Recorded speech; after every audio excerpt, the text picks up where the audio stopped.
I think a lot of people think community as sort of just marketing for a product. They think of, community is just social media, and it's a way for our product to spread with different influencers and our users and things like that. And I think that's all the way on the left side of the spectrum. I think in the middle, you have sort of communities that contribute to the product, people curating content for a community. And, it relies on the community a lot. But then I think all the way on the right side of the spectrum is where community is your actual product, is your actual business, is your actual organization, and they're fully dependent upon each other. When you really know your community and when you're really talking to them and engaging with them regularly, that's where the best products are built. Welcome to the Conversation Factory. I'm your host, Daniel Stillman.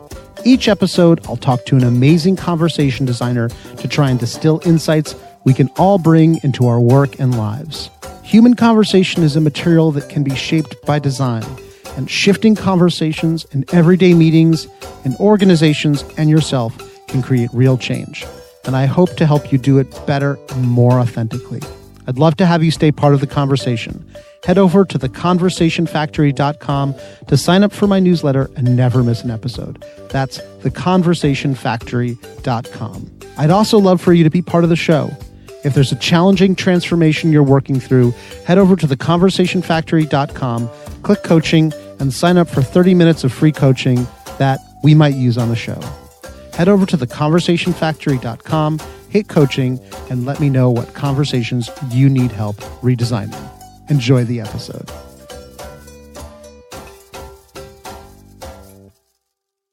One of the great pleasures of hosting this show is that I have an excuse to reach out to old friends and spend some quality time with them.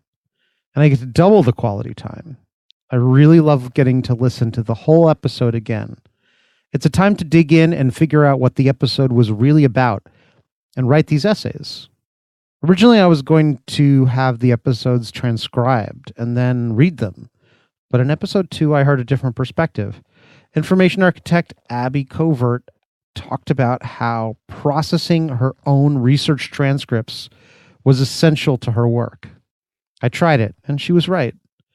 It can be hard to give oneself the time for reflection and learning, even though our internal conversation is the most critical of all the conversations I've been researching. See David Whyte's The Three Marriages for more on that. In a few weeks, I'll be sharing an episode I did on meditation, one of the key tools to maintain and silence occasionally a healthy inner conversation. Redesigning your inner conversation. Who wouldn't sign up for that from time to time? In this episode, I talk with Rei Wang, director of the Dorm Room Fund. Rei and I connected way back in my design gym days. I think we were running an innovation day for Good Magazine where she was manager of Good Local. The workshop may have been around a national day for connecting with your neighbors. We stayed connected as she moved to General Assembly, where I taught UX boot camps from time to time, as she rose up through the ranks and eventually managed their global community efforts. She now is the director of the Dorm Room Fund for First Round Capital. And it's an amazing and unique organization. First Round, if you haven't heard of them, does early investing in companies that you might have heard of, like Blue Apron, Birchbox, and Warby Parker. And while the Dorm Room Fund is funded by First Round, it's run completely by college student volunteers, not professional VCs. This tight community of volunteers is the Dorm Room Fund. I think there's a lot of talk about community, about building it, and certainly about trying to monetize it. But few people treat their community as a living conversation to be designed. In the opening quote I pulled, I was struck by Rei's perspective that companies develop better products in deep dialogue with their communities. To some, this is obvious, but only those who cultivate their community consistently and with intentionality get to harvest insights and profit. Community can be just for celebrating and marketing a product. It can be to have customers contribute to the product.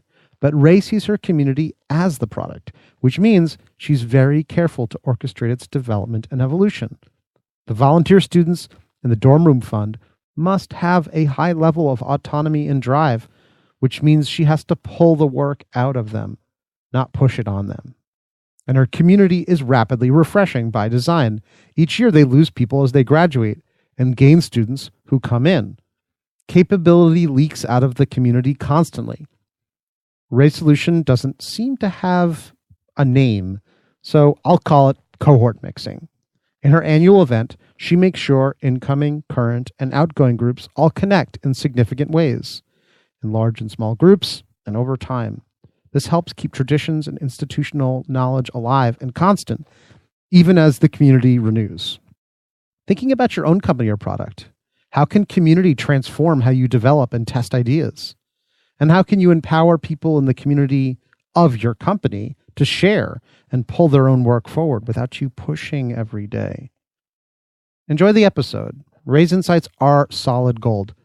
No bonus tracks this time. Rei and I somehow got it all in under the bell. Thanks. Rei Wang, I'm going to officially welcome you to the Conversation Factory. You are the director of the Dorm Room Fund. Thank you very much for the warm welcome. I'm excited to be here today. Yeah. So for those people who don't understand what the Dorm Room Fund is, and also those people who don't know what First Round Capital is, can you just really briefly just put what you do in context? Sure.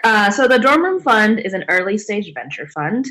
What that means is, as a fund, we are investing in entrepreneurs who have an idea and a very early product that they are working on.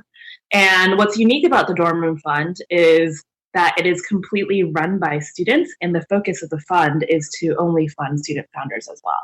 So when they graduate from college, they're out. Is that right? Yes. Yeah, that's true. So in order to be on Dorm Room Fund as an investment partner, you have to be a full-time student. You can either be in college or you could be getting your master's or your PhD. Any type of full-time degree is fine, but when you do graduate, you're no longer able to serve as a partner on Dorm Room Fund. And then similarly, there's a rule for founders as well. The founding team needs to consist of at least one full-time student. Gotcha. And so students are using some of their own funds to back these companies? No. Okay, that's venture funds have so there's LPs and GPs at venture funds, limited partners and general partners. So even a bigger fund like First Round Capital, for example, which is seed stage venture fund, they have LPs that are institutional endowments or nonprofits or universities, things like that provide capital for the fund to invest. So similarly here, Dorm Room Fund own fund, but the capital comes from First Round for the students to invest. Gotcha. And First Round Capital is, kind of a big deal, right? You guys they've invested in some big companies. Yeah, but I don't think the general population is familiar with First Round Capital. Yeah, exactly. But they're familiar with like Uber. Yes, they're probably familiar with Uber and Blue Apron and Birchbox and a lot of the companies that First Round has backed. And the idea behind First Round is early seed stage investing. And so is that correct? Yeah, well, so the idea and the thesis is in the name. First Round invests in the First Round. I was really glad not to fuck that up. Yeah, you did that very well. Thanks. So seed stage, right? And seed stage is pretty common now. There's a lot of seed funds out there, but when First Rounds first started about 10 to 12 years ago, most people were pretty risk averse and they were only really looking to invest after a company had proven, XYZ milestone. So First Round was really one of the first funds out there to say, we're willing to take capital and we want to help founders get started rather than coming in later and only investing when we think there's going to be, a huge profit and exit. And obviously earlier, there's a bigger upside. And it makes perfect sense that they're doing this on the college level because, that's a great way to find really, really stuff that's really on the edge. Yeah, I think, students are some of the folks that are pushing boundaries and innovation and really sort of challenging the status quo. So being able to support students who have ideas and want to start companies is definitely really in line with First Round's longer term vision. Yeah. And so I want to talk to you a little bit about designing for great community, which I think you've got a long history in. It seems like community strategy is really important to what Dorm Room Fund is about because it's decentralized. You're putting a lot of responsibility into the hands of people who are there for a short period of time. And so like having a culture that people can step into very quickly seems like really, really important. Yes. Yeah. So, earlier you had mentioned sort of the intersection between community and product. And, if you think about how communities and products work together, this is kind of on the far right of the spectrum as possible, where, without our community, there wouldn't be Dorm Room Fund, right? Our community is our product in many ways. Wait, what's that spectrum that you're drawing? Oh, sure. So there, I think a lot of people think of community as sort of just marketing for a product. Yes. Right. So, they think of, community is just social media, and it's a way for, our product to spread with different influencers and our users and things like that. And I think that's all the way on the left side of the spectrum. Mm-hmm. I think in the middle, you have sort of communities that contribute to the product, right? Mm-hmm. So any type of user-generated community or, Hub, for example, was definitely part of that, where there were people curating content for a community. It relies on the community a lot. But then I think all the way on the right side of the spectrum is where community is your actual product, is your actual business, is your actual organization, and they're fully dependent upon each other. Yeah, like the community is the product. So we need to circle back on a couple of things, because when we first met, you were actually still at Good. Yes. And which is like a million years ago now, it seems. Yeah. And then you started at GA, and you were doing product there first, weren't you? Yeah, I was doing a lot of different things at GA.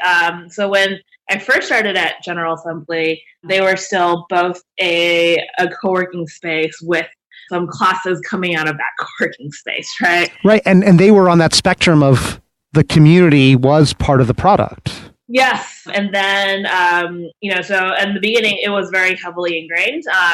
And then as the product moved more towards education, I think community became less of a core focus, but definitely still something that was important to GA. So Hub, can you describe what Hub was? Because I'm not sure I ever got my fingers around it. Yeah. So General Assembly, had a goal of creating sort of what they called 21st century thinkers and doers in a way, right? So it was all about teaching people a modern skill set, and they did that first by teaching students in the classroom topics like web design and user experience design and mobile development, right? Things that were relevant to kind of this new economy that we were created. Mm-hmm. But what was really difficult was those classes were sort of 12-week immersive, and after that the students were on their own. Sometimes they would come back for an occasional supplementary class or workshop, but really their experience ended after they walked out of that classroom. Yeah. The problem that we were trying to solve was, how do we empower our students to be continuous learners so that even after they've graduated from, web development immersive, they can continue to hone their JavaScript skills or their Ruby on Rails or whatever skill that they were trying to become an expert in. And I think the thesis was that getting people back to GA all the time was probably too hard. At this point, the students have graduated and they've gone on to have full-time jobs in the field that they were studying. And there's no better way than to kind of to learn through events that are happening in your industry. So Hub, what it was a curated, essentially event directory for all of the relevant events that were happening in your city and the topics that you were interested in, right? So you could say, hey, I'm Danielle, I'm really interested in user experience design. And then you could sign up for Hub, and it would show you all of the cool events in New York that were happening that week. Gotcha. In New York. And you could go to that and continue to learn, continue to network and meet other people. Gotcha. And so I remember seeing when we ran into each other at the Community Management Association, or is that what CMX stands for? Maybe I'm getting it wrong. Community Management Experience? I don't know what the X stands for. We're going to Google that. Anyway, CMX is great. I mean, I went to their conference and I thought it was really awesome. And Matt Bremer spoke and had a great talk. And you did a workshop on integrating community and product strategy.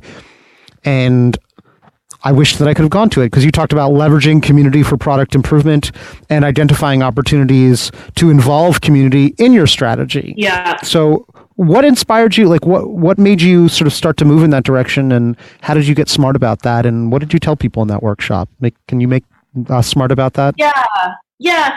So that was, it was really through my experience at Good and General Assembly. I didn't really know what community was or product was, when I first started working in it, right? At Good, we called our community sort of our readers. They were just people who subscribed to the magazine and then went to the site. And then we started thinking about how do we activate this group of readers. And then that happened to be, through community. And GA was sort of the same way. Our community was our students and the people that were in the co-working space, right? And I think through working with them, that's sort of really where the ideas for all of our new products stemmed from, right? So the first ever class that happened at GA was an intro to front-end web development class. But that happened because, there were a couple of people in the co-working space that had questions about how to build a really, sort of lightweight website. And one of the other people in the co-working space just happened to be really good at that, right? So like, hey, why don't I teach a group of people who are interested in this in like one of our conference rooms that we have? And I think there was, maybe 15 people in that first class, and it was totally ad hoc, but it went really well, and all of the members really liked it. So then they're like, let's do another one, right?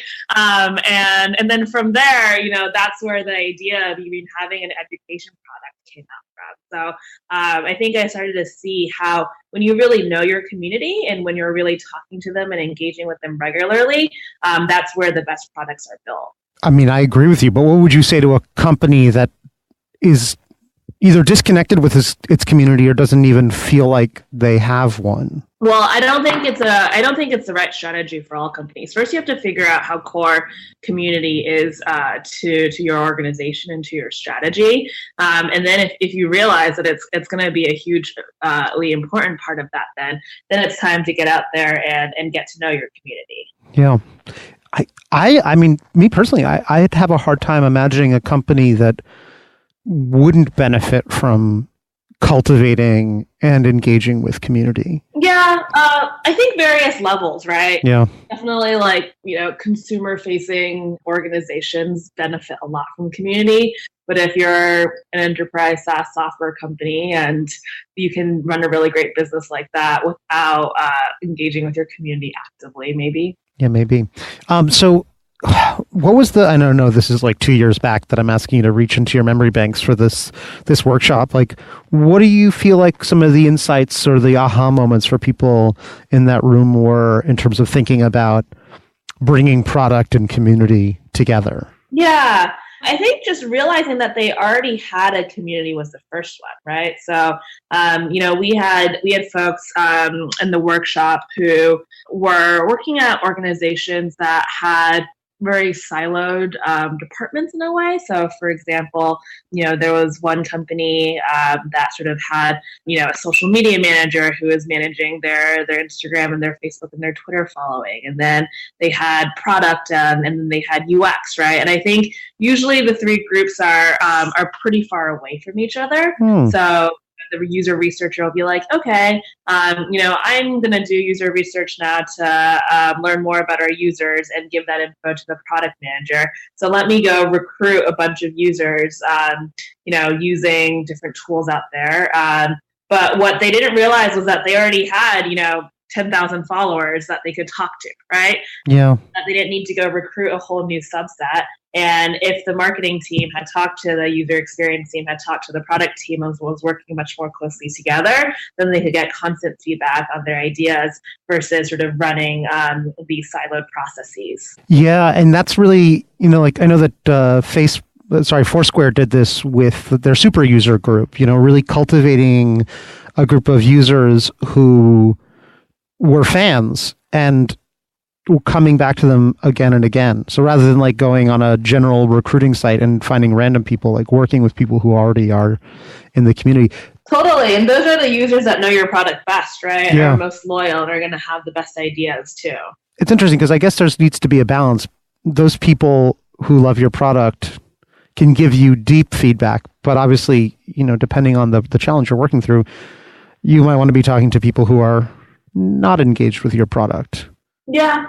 Yeah, I think it depends on the problem that you're trying to solve. You're right. So you were talking about that spectrum, and that's like such an interesting spectrum to think about where if we're in a company, where we are in that spectrum of pure product, maybe community isn't so important. Community and product are interacting because we want to cultivate our community's feedback and we want to listen to them and find those opportunities for development and enhancement of the product through community. And then this whole other side of the spectrum where community is the product, which is where you are today. Yes. And that's a really fascinating place to be. So can you talk about what it's like to be designing the community as the product? Yeah. Because it seems like you're almost using product design principles to think about how to tinker with your community. Yeah. So let me just sort of explain a little bit more about how Dorman Fund works first. Yeah. And then I can dig into a little bit more about what makes it work. So the way that Dorman Fund works is Dorman Fund is a national fund, and the whole goal is to make it easier for students to start companies while in school and to also build the strongest community of entrepreneurial students in the right? So it's kind of a two-sided community that feed into one greater community. There are the investment partners. Dorman Fund operates invests nationally, but it operates in 4 regions: New York, Boston, Philly, and the Bay Area.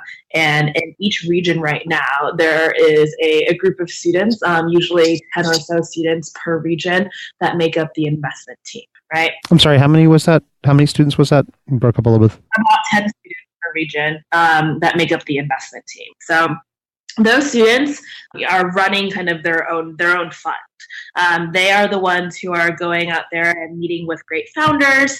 They are then bringing those founders kind of through the investment process, right? Doing diligence on the companies and learning more about the market and the opportunity. They are running weekly pitch meetings. The Dorman Fund teams meet every single week and have, 1 to 2 pitches per week all throughout the entire school year. They're the ones who are voting on the investment decisions and deciding whether or not that as a team they want to back that startup. And then if they do decide to invest, they are working with those startup founders kind of hand in hand to help them continue to grow, scale, and reach their next milestone. So it's a lot of work. All of these students are volunteers. They don't get any financial kind of compensation for their work on DRF. It's, on average, 10 to 15 hours a week that they Dorman Fund, and the minimum commitment is a year. But sometimes a student, will be on the team for 2 to 3 years, depending on how long they're in school and when they were selected to join the team. So these guys, these 10 students in these 4 regions, are fielding pitches and also sort of like trying to build connections in the startup community in each of these school areas. And then they're betting with first round capital money. Yes. Yeah. So they're doing all of that. And I think what's really interesting is when you think about the scale that they're operating, right? So Dorman Fund is 4 years old now. And the students have invested in almost 150 startups. So it's not just a few dozen that they're working with. There's 150 active startups in the Dorman Fund portfolio. Yes. And startups have gone on to, raise significant amounts of money. They've gone on to sort of build companies of their own with tons and tons of employees too. So the most mature DRF startup, for example, they now have 200 employees, right? So it's really kind of this ripple effect where there's partners investing in founders. These founders then are going out and starting, great companies, and they now have employees. So there's this, ripple effect within the community.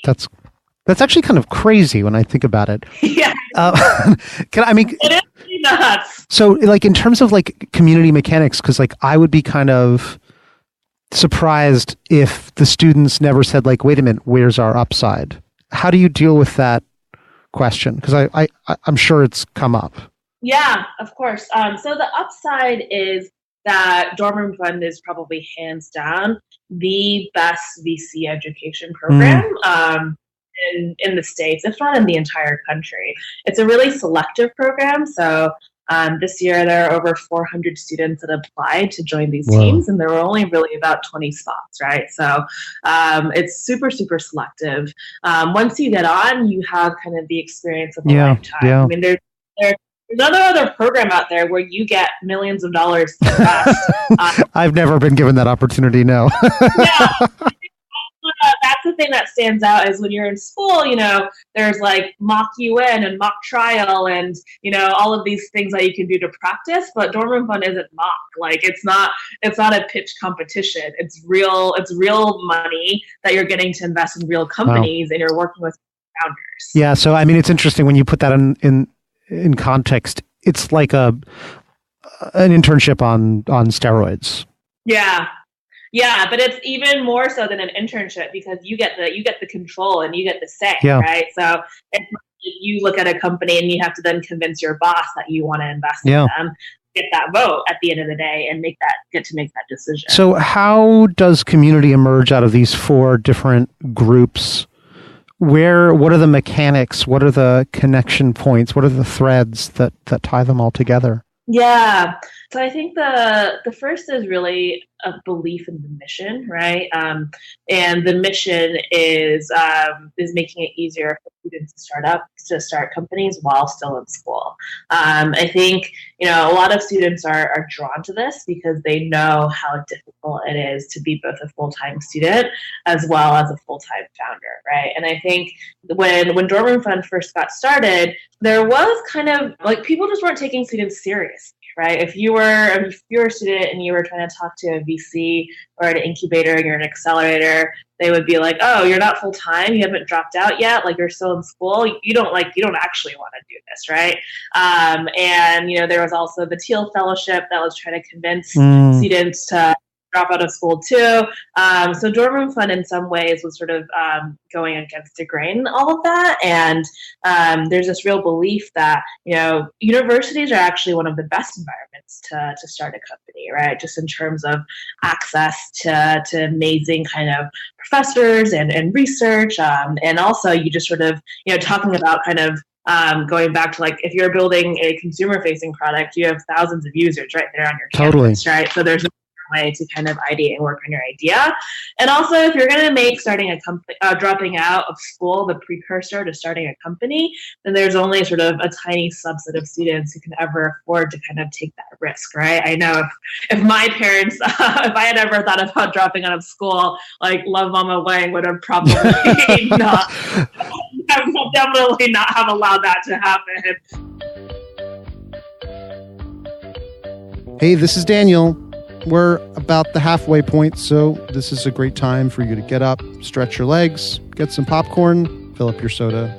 If you're in the car, stay focused. If you have your hands free, this is also a great moment to head over to theconversationfactory.com to sign up for the newsletter.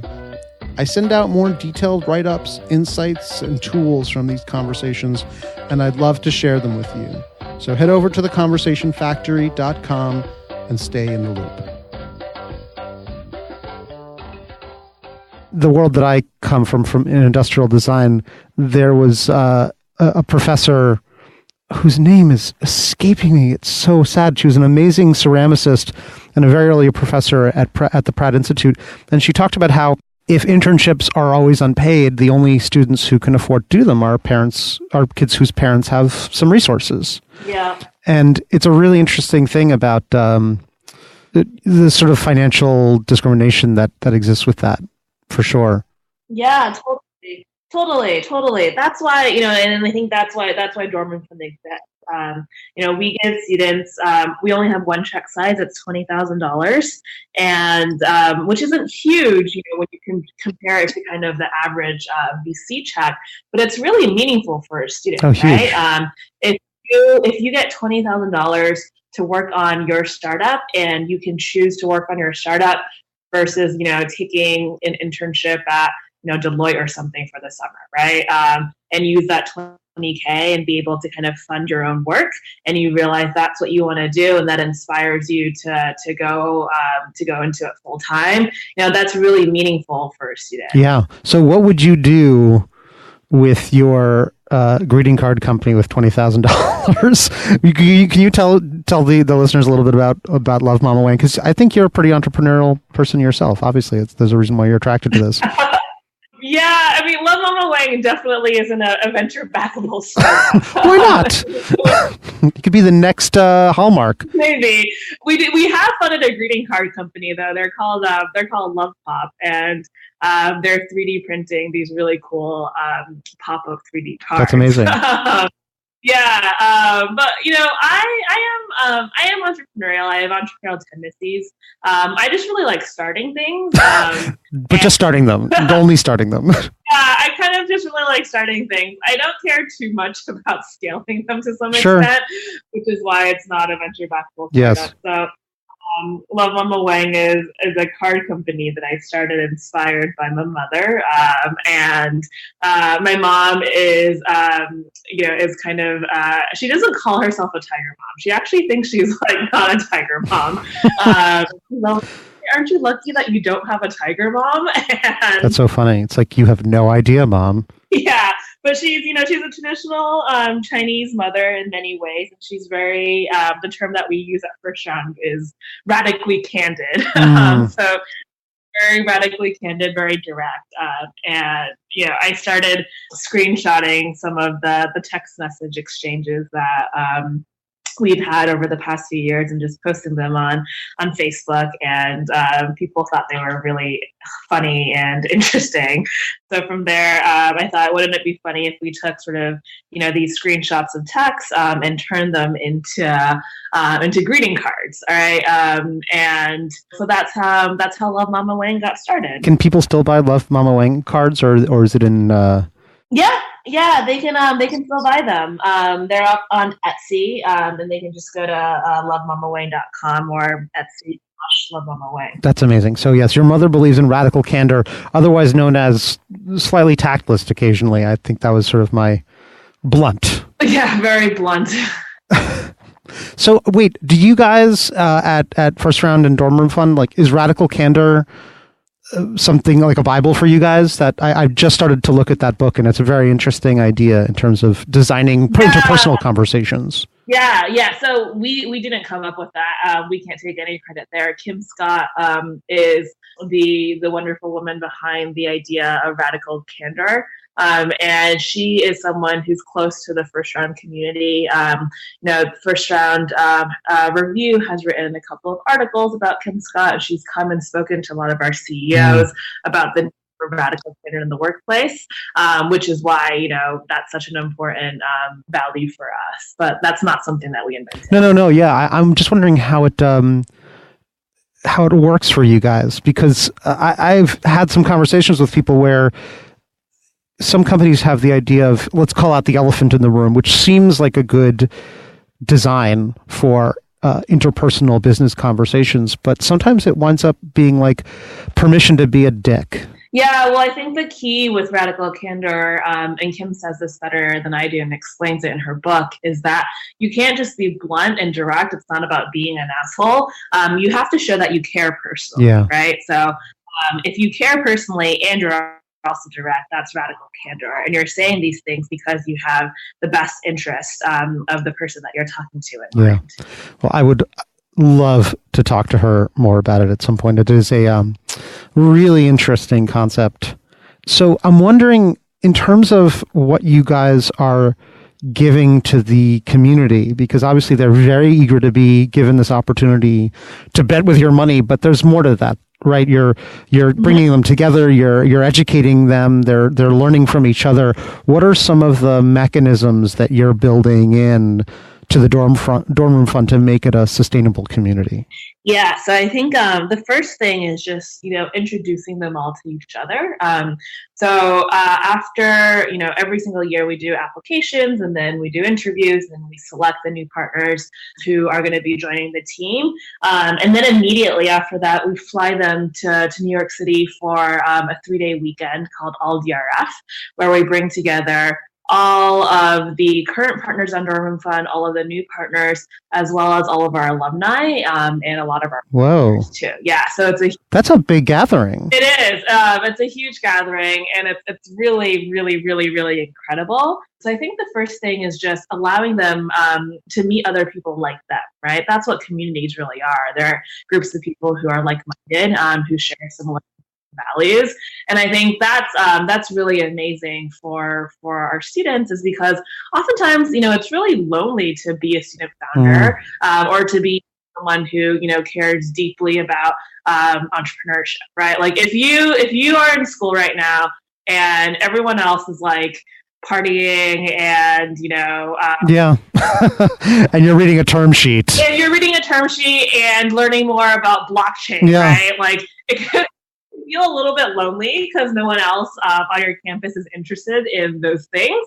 So just being able to meet other people who care about the same things as you is, kind of really meaningful way to start building that community. So the summits are annual, and all of the current and future, and sorry, not future, that we don't have that technology yet. The current and past partners get together for 3 days, and that's an annual cadence. Is that right? Yeah, so that's annual. It's called All DRF. All DRF. So yeah, it's the brand new partners, the current partners, and the alums.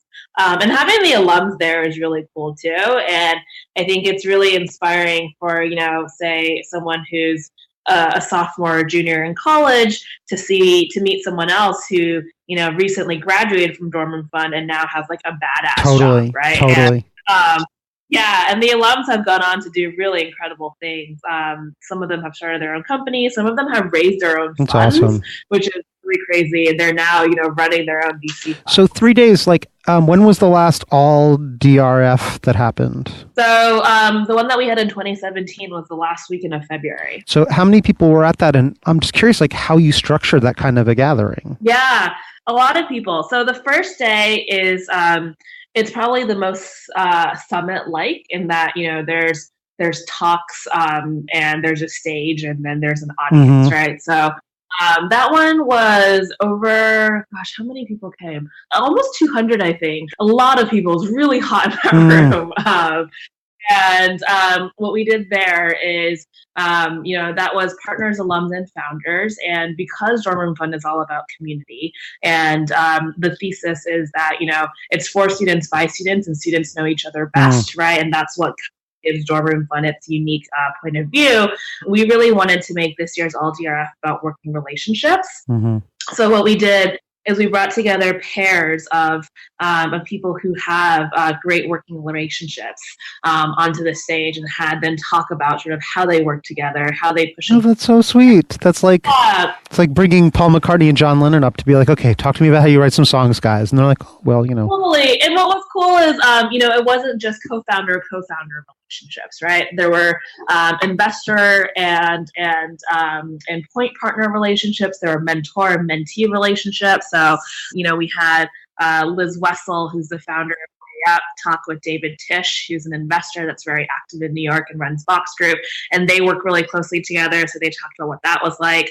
Haley Barnett and Molly Chen, who are the co-founders of Birchbox, who are friends, who were friends all the way back when they were an undergrad, and then started a company together. Pairs of people were giving talks. What are some of the insights that came out of good pair relationships? What are some things that popped out of that experience? Yeah, I mean, so many great insights, so many. And I think it's really just really interesting to think about how working relationships evolve, right? And how, a true relationship is you're both giving and receiving from the other one, right? So I think with Liz Wessel, for example, she was like 21 when she first started Way Up, had just graduated from undergrad, and David Tisch is like, he's like the founder of Techstars and Box Group and like this really prolific investor, right? So her first meeting, she was like, what do I even say to this guy, right? Like he's, twice my age, has twice as many years of work experience. I mean, probably like 5 times as many years of work experience or however many at that point, right? But I think what's really valuable is, David's learned just as much from Liz working together with her as Liz has from David. And that's what great working relationships are like. It's both giving and taking. That's awesome. Yeah. So like day one, everyone gets together and you're bringing in a lot of people. Yeah. And also, it sounds like also some of the companies that they invest in are there as well. Yes. Yeah. And that was cool to see too is, so this year, I mentioned that we have 4 regions, but we're investing nationally. So it was cool in that we have founders that we invested in from other cities actually fly in for this. So we had a company that we invested in out of Chicago fly in, one out of Atlanta, and none of these partners had met these founders yet face to face. Usually, if they're in the same they'll pitch in person, but we want to try to make it accessible. So we do a lot of remote pitches too. So I think just having those founders there was awesome. And we had students fly in from, we had students who are abroad fly in from like Portugal and London to come for the weekend too, which is pretty cool. Awesome. So day one it was really big, really it's kind of talks focused. And then there's a big dinner that follows. And then day 2 is all internal. So it's just partners and alumni, and it's all about improving Dorm Room Fund as an organization and as a community. So we separate into much smaller groups, and we break out by region, but then we also break out by community focus. So we do one that's focused on founders, one that's focused on partners, and one that's focused on alumni. And we talk about and we roadmap, sort of what we can do to be better serving each subset of our community and different ways to improve that. And then day 2, the evening's really fun. We have another big dinner, and then karaoke has become a dorm room fun tradition. Yes.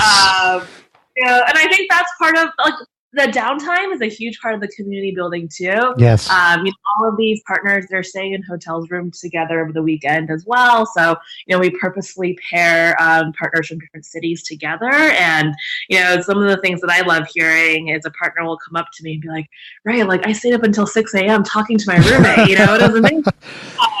And I think that's a huge part of the community building. Sorry to interrupt, but one of the things is it seems like such an important thing to highlight that if it was all big sessions, it wouldn't be interesting. Yeah. If it was all staying up all night and talking to your roommate, it wouldn't be interesting. Yep. If it was just dinners the whole time, it wouldn't be interesting. There's something about the rhythm of large and small circles, of structure and unstructured, that I think is really valuable. It sounds like you guys have a really good balance and flow of these different scales of conversation. Yes, that's definitely important, right? You want to bring, have you watched the Tony Robbins documentary on Netflix? No, I haven't. I would highly recommend watching that. I think, he does a really incredible job of designing the Tony Robbins workshops too, where it's really large scale and everyone's gathered together and there's people sharing their stories and tears. And then it's smaller groups and getting really tactical. That's amazing. I'll check it out. He's a fascinating guy. Yeah. So this is I'm enjoying sort of seeing the shape of these summits. Do you want to highlight what happens, something interesting that happens on day 3? And then I'd like to ask you about what's happening the rest of the year. Oh, sure. Yeah. So day 3 is actually the Leadership Summit, Dan. So what's also cool about Dorm Room Fund and talking about, layers of community is that each of the regions are also managed by students. So each team of 10, they also have 2 managing partners, which are also students, and they're the ones who kind of run the day-to-day operations of that city. So we have about 8 managing partners. And then we also have a head of content and marketing and a head of engineering that kind of are on the leadership team. So day 3 is where we bring together the leadership team of Dorman Fund, and we do all of the planning for the school year. That's awesome. So wait, what is everyone else doing? What are the partners doing during day 3? They just go home? Yeah. So day 3 is there's brunches that happen during the morning, but that's just sort of just more downtime for people to hang out together, and it's also a big travel day too. Yeah, that sort of soft taper that's so important. I feel like that's also a good component of great weddings. That last, not that hard stop, but like a sort of a slow taper where people can sort of leave whenever they need to. Yeah. That's so interesting. So what does the rest of the year look like? How are you cultivating community the other 362 days of the year? Yeah. So lots of different ways, both online and offline. So online, we rely on Slack a lot because we're so decentralized and we're all across the country, right? So sure. Everything runs on Slack. That's just kind of communication best practices. All of our partners are connected. All of our founders are all connected on Slack. We try to give as much transparency and visibility into what's happening between the teams. So even if, say a startup is pitching the New York team, that snapshot gets circulated to all of the partners on DRF, and everyone has the ability to comment. Gotcha. Yeah. Yeah, we have a bot, a Slack bot that one of our amazingly talented engineers built. And so once there's a decision made, the comments for that investment are all shared too with everyone on the team. So everyone knows right away when that investment was made and what each partner's vote was and what their feedback was, right? So I think there's a lot of things like that that just help kind of, build a decentralized community or a decentralized team, right? This is just kind of like managing remote team best practices.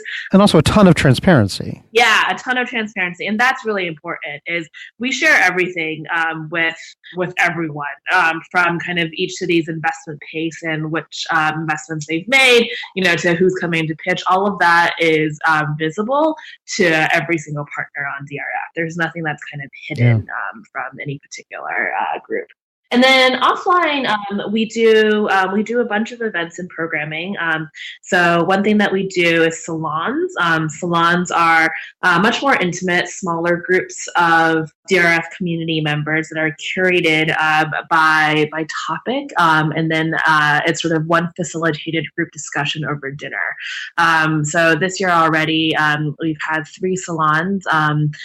We had a early stage CEO salon that happened in Boston. We had a female founder salon in New York, and then just a few weeks ago, we had a really interesting one, lessons learned salon, with a bunch of founders and partners here in San Francisco. And we invited two founders of formerly really high growth startups, the founder of Secret, if you remember that, and then also a company called Oh, wow. And they talked about sort of their journeys from starting up to actually shutting down. And we really dug. What was the other company? I'm sorry, I think you broke up there for a second. Oh, MoveLoop. What was it called? I'm sorry? MoveLoop. Never heard of them. Guess they Oh, yeah. MoveLoop was they were doing like furniture delivery, so think like a better Craigslist furniture section. Gotcha. So if you saw like a credenza that you really liked, you could order it on MoveLoop and they would deliver it to Sweet. you. And same thing for selling furniture too. Yeah.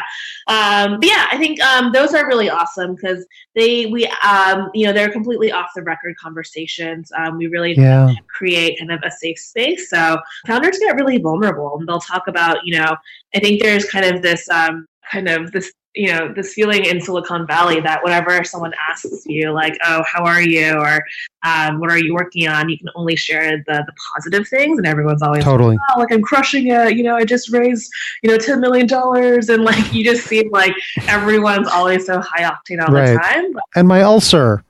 Yeah. in reality, being a founder is really hard. And there's Yeah. often times when you're on the brink of, shutting down or not being able to pay your employees or, making really tough decisions or having co-founder issues, right? So I think giving a place for founders to talk about that has been really valuable, and allowing them to open up and be vulnerable has strengthened our community in a lot of different ways. It's so interesting that, because you said that, transparency is really important, but in the salon's case, it sounds like a safe space is more important than recording that and sharing it across the whole community. Yeah. You sort of have to be where it's happening, and you're still sending out you're still communicating these values as important to everyone. So people know in Boston that this conversation's happening in San Francisco. Yep. And so you're communicating that value, but you're still creating a safe space, which is a really interesting balance, if I may say. Yeah. So everyone knows that it's happening. Everyone's invited to participate too. But I think it's important that we keep the confidentiality of who's saying what, right? Totally. That is so cool. Yeah. So, I mean, what's your day-to-day like, right? Because clearly the kids are just running everything. Yeah. What's left for you to do? Yeah. My role is kind of thinking through the dorm room fund macro. So how do we continue to grow dorm room fund? How do we expand our reach and be able to support more universities across across the country? What does dorm room fund look like in 3 to 5 years? And thinking about at that high level. So it really depends upon kind of my day-to-day varies all the time. And a lot of the stuff that I work on is kind of project-based. So, right now I'm working on a website redesign for DRF with a couple of students. We are talking to a couple of new regions, thinking about potentially working universities there, so thinking about growth and expansion. Summer is about to happen, and usually we go on break for the summer, but this year we're actually going to do 2 mashup teams, one in San Francisco, one in New York, where students who are interning that are already on DRF, NSF, or New York for the summer can kind of be part of a mashup composite team and continue taking pitches over the summer. Yeah, that's new. We've never done that before. I have no idea whether or not it'll work, but I think it'll be a fun experiment, and that's a great way to build community too. Is if you bring people together who don't typically work together, it allows them to meet more partners and to work together. So yeah, opportunities for mixing. Totally. And I think we're just constantly, we're not tied to processes at Dorm Room Fund. And I think that's something I really like about it is we're always changing things up and really willing to experiment with new ideas. That is awesome. So listen, our time together is drawing to a close. Is there anything else that I should have asked you about that we haven't covered that people should know about community and community building and the Dorm Room Fund? Yeah, I think one thing that I'm always thinking about, and this is really even more true when you're working with a community that's made up of volunteers, is how do you motivate and influence your community to stay engaged and active, right? Because it could very well be one day that, if we had a whole team of dorm room funders and they're like, oh, now we're busy or we don't care about venture anymore. They're super busy, right? They're in school, they have finals, they have projects, they have internships, they have a lot of balancing priorities. So that's a question that I'm always asking other community builders is how do you motivate your community members to stay engaged? So it's something that I'm always thinking through. So I'll just throw it out there as an open question. And if any of the listeners have good ideas, I'd love to hear about them. So yeah, who's your community of community builders? Who are you talking to like get smarter? I love that idea. Yeah, it's hard to find. So I've continued to go to CMX. So shout out to that group for putting together great events. Yeah. And, they have a great Facebook group of community builders too. Totally. Within the VC community, there's a couple of small dinners that have been organized out here. I talked to a lot of the folks that organize things like, TEDx or Creative Mornings, or Startup Grind or She Works, things like that are also really decentralized and rely on volunteers. Yeah. Creative Mornings is a great example of how somebody who's scaled that sort of decentralized volunteer-based. Yep. Yeah, totally. And it seems like the incentive of being involved in the community is the reward of the community, right? Like with Creative Mornings, it's getting flown out to be together with all the other organizers and the enjoyment and the communication that happens from that. So it seems like in a way the motivation, like you said, the community is the product, right? At the end of the day, these students want to give to the community because they get so much from it. It's a cycle. Yep. Oh, that is so cool. Yeah. Well, that is a really awesome place to stop. It's I think community building and making community like really sustainable, such an important question, and I really appreciate you taking some time to unpack it with me. Yeah, this was super fun. I'm always happy to chat about community. I love it, and I don't think it gets talked about enough. And we're going to leave it right there. Thanks for sticking around. If you enjoyed this episode, please subscribe on iTunes or Google Play. Thanks for your fine attention, and I'll see you next time.